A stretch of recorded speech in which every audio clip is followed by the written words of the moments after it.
Kuni mai lõpuni saab Tartus Mänguasja muuseumis nautida ühte tõeliselt kaunist kunstinäitust. No Mänguasja muuseumist leida kunstinäitust ei ole päris igapäevane nähtus.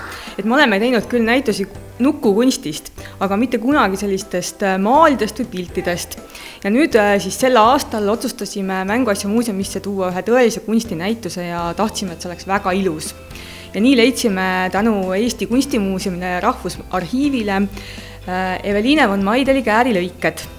Eveline von Maidel oli üks väga võluv daam, kes elas 100 aastat tagasi ja ta oli küll baroness, aga pidi oma elatamiseks tööd tegema ja ta tegi tööd siis kunstivalmistajana, aga mitte lihtsalt maalijana või skulptorina, vaid hoopis lõikas kääridega paberist välja inimeste ja loomade portreesid. 100 aastat tagasi elanud kunstnikul olid Eestiga päris tihedad sidemed. Üks põhjus, miks see näitus meil eksponeeritud on see, et Eveline oli väga tihedalt Eestiga seotud.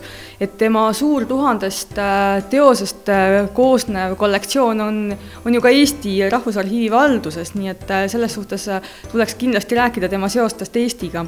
Et ta oli siis pärit Balti-Saksa perekonnast ja nendel olid siin perekonnamõisad Eestis, kus Eveline oma õe ja vennaga ka nooruspõlves suvesid veetis. Ja talle Eesti nii väga meeldis, et 1930. aastatel ta isegi oleks tahtnud siia Eestisse elama jääda. Aga kuna ta oli Ameerika kodanik, siis ta pidi kahjuks lahkuma 1939. aastal seoses poliitilise olukorraga. Ja ta jättis kõik oma vara siia, oma mööbli ja arhiivi ja raamatukogu ja kunstiteosed ja kõik need 1000 käärilõiget ka. Ja arvas, et ta tuleb varsti tagasi ja saab oma elu siin jätkata. Käärilõikus on üks väga peenike kunst.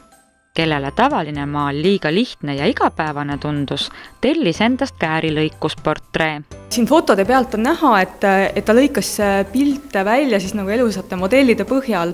Ja need olid siis lapsed või siis ka täiskasvanud tema tutvusringkonnast, aga väga palju telliti temalt tellimistöid, et kui tema kuulsus kasvas, eriti Ameerikas ja Saksamaal, siis päris paljud jõukad ja sellised tuntud perekonnad tahtsid ennast jäädvustada. Kellel neid imekauneid töid vaadates tekib huvi ise käärilõikuses kätt proovida, on seda näitusel samuti võimalik teha. Loomulikult, kuna me oleme Mänguasja muuseum, siis me ei saa ju lapsi unustada, et lapsed tahavad lisaks vaatamisele ka tegutseda. Ja nii on meil siis selle näituse juures sobivalt võimalus ise endast käärilõige teha. Aga loomulikult me ei saa arvata, et iga inimene on nii osav, nagu seda oli Eveline von Maidel. Ja sellepärast on meil selline spetsiaalne varjujoonistamise sirm, kus inimesed saavad oma portree teha ja selle siis hiljem välja lõigata. Aga kuidas see täpselt toimub ja kuidas seda tehakse, seda tuleb siis Mänguasja muuseumist ise tulla vaatama ja proovima.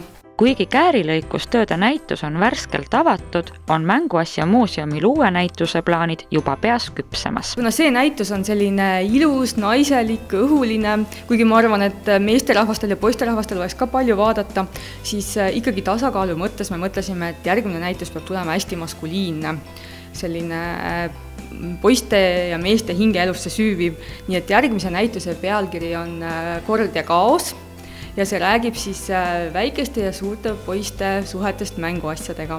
Et kuidas see jälle välja tuleb, seda saab siis alates suvest näha, kui me oleme selle näituse üles pannud.